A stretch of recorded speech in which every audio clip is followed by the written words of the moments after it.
So, Michael is obviously the biopic of the King of Pop. It basically pretty much chronicles his life from the period of 1966. He's growing up through the Jackson 5, all through to kind of like 1984, and then it has a sort of like a little epilogue bit taking place in 1986.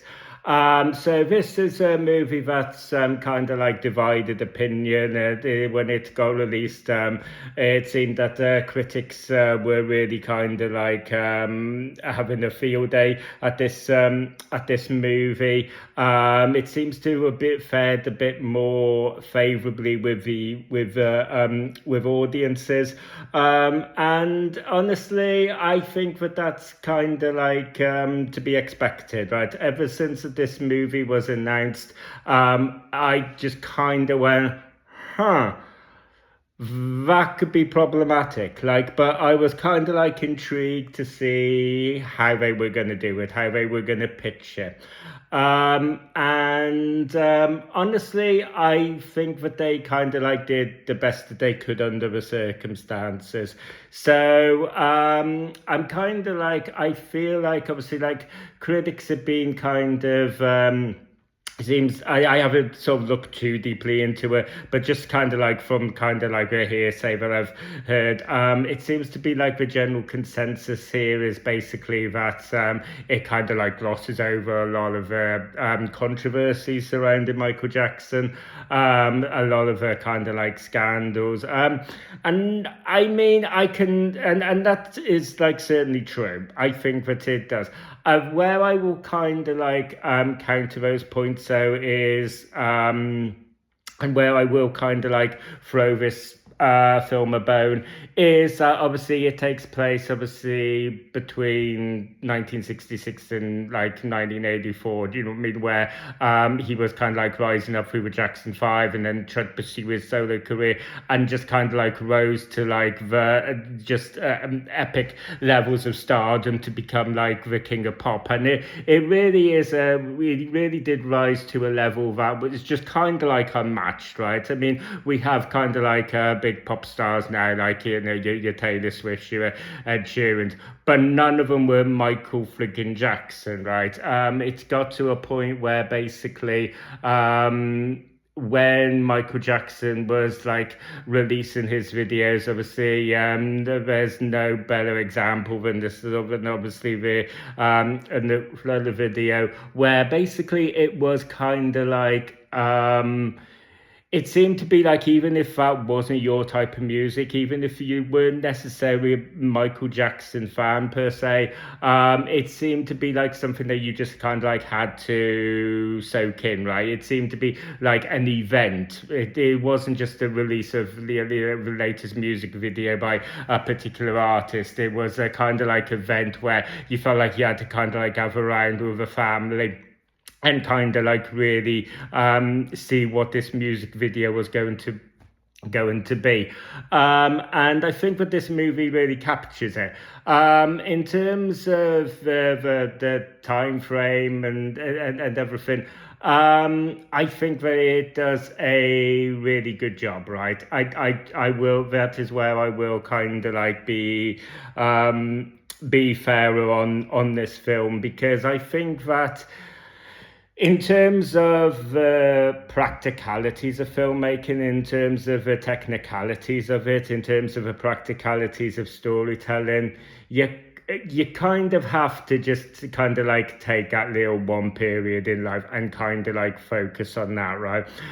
You could not just do a biopic, especially of somebody like Michael Jackson, and just go kind of like straight from birth to death and just cover everything in between with the Jackson 5, with his rise to stardom, with establishing Neverland, with Bubbles, with controversies, with the scandals later in life, and you just everything in between right up into his death. You just could not do that and condense it into kind of like a two and a half hour movie, right, it would just look an absolute mess. So the only way to, so here you basically have a story that really, as I said, takes place over a 20-year period between 1966 and 1986, and it basically acts, and the focal point that it chooses is basically his relationship with his father. It really starts off with just how much pressure and how much abuse was he kind of like suffered as a child during the Jackson 5, and how he kind of like rises up kind of like through that, and how he tries to break away from that and find his own identity and pursue his own solo career and kind of like choose his own path. And like I said, and I think that with when you look at it through the lens of the practicalities of storytelling and the practicalities of filmmaking, I think that makes a lot of sense. Okay, because here because as a result, you basically now have a kind of like a film that's very focused on telling a specific story that has a beginning, a middle, and an end. And it's sort of like, in some ways, you kind of like you have your protagonist, you have your antagonist in the form of his father, who kind of like plays that role. You have your like little character arcs where, like you said, you're following Michael as he's kind of like trying to grow up and establish his break away from the family stuff, but yet also feel like really conflicted because he's bound by his love for his family. So you kind of like follow him on this kind of like character arc. You have some like little side characters who have their own little journey and their own little arc going on. You basically, there's a little bit of focus on his mother here, who basically kind of comes to feel a lot of guilt about his upbringing, about not feeling guilty, about not protecting him more as a child. So, I mean, so you basically, you have your protagonist, you have your antagonist, and every character has their own little kind of journey, their own little arcs, within this kind of like time frame that you're telling, that has like I said, has a beginning, a middle, and end. So I think that in terms of that, I think it makes a whole lot of sense.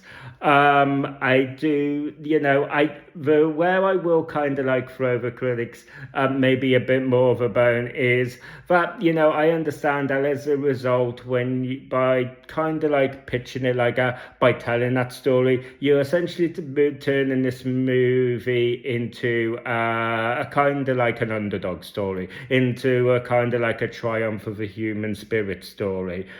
And obviously, because the controversies and scandals that kind of like plagued Michael Jackson later in life, because that is so kind of like at the forefront of a lot of people's minds, that's just going to rub people the wrong way. And that's, but, and I kind of like understand that. But like I said, I feel like the polarizing and divisive reception that this movie has got was always going to be the case. I don't think that there's a way that you could have done a Michael Jackson biopic film without it being polarizing, without it being controversial, no matter how you pitched it.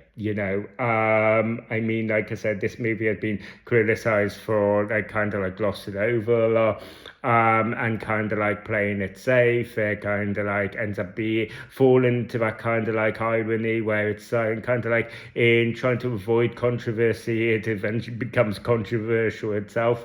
But at the same time, I think that you could have gone very much the other way. I think that you could have had focused on a film that was focused on all of the scandal stuff, and that in terms of would have been polarizing and controversial in itself. I think it would have been even more problematic as well, because obviously there's a lot of kind of like legal loopholes to kind of like get around there as well. So I mean, I kind of like feel like I can understand why they chose to go kind of like the route that they did with this. So yeah, I mean, personally, I actually really enjoyed this movie. I think we have Javar Jackson here playing Michael, and he is just a phenomenon in it. He really is. He just absolutely nails it, from the voice to the mannerisms to the moves to the like everything. He just kind of like really nails. I just thought it was a fantastic performance. I think obviously everyone else in the movie does a really good job as well. Obviously Jafar is kind of like the standout here. Obviously, like I said, you've got all the music and everything to enjoy. I was tapping my foot itself, in the theatre. And yeah, it seemed to be rather. I saw this in quite a busy theatre when people were leaving. There was kind of like. People like talking amongst themselves. It seemed to be like that. People's opinion of it were like really quite positive. But yeah. So I mean, ultimately, I think that whether this movie lands for you or whether it doesn't really kind of all depends on what the sort of mindset is that you are going into it. Do you know what I mean? I think it is one of those movies that is kind of like fan service for better or worse. So yeah, I mean, like I said, I think that that the criticisms of where it kind of glosses over a little bit too much, and it sort of puts the rose tinted glasses on it a little bit too much, I think that do become a bit more fair, a bit more prominent in some aspects to it, especially where it's kind of like looking at maybe where like the foundations of Neverland started and all of that kind of stuff.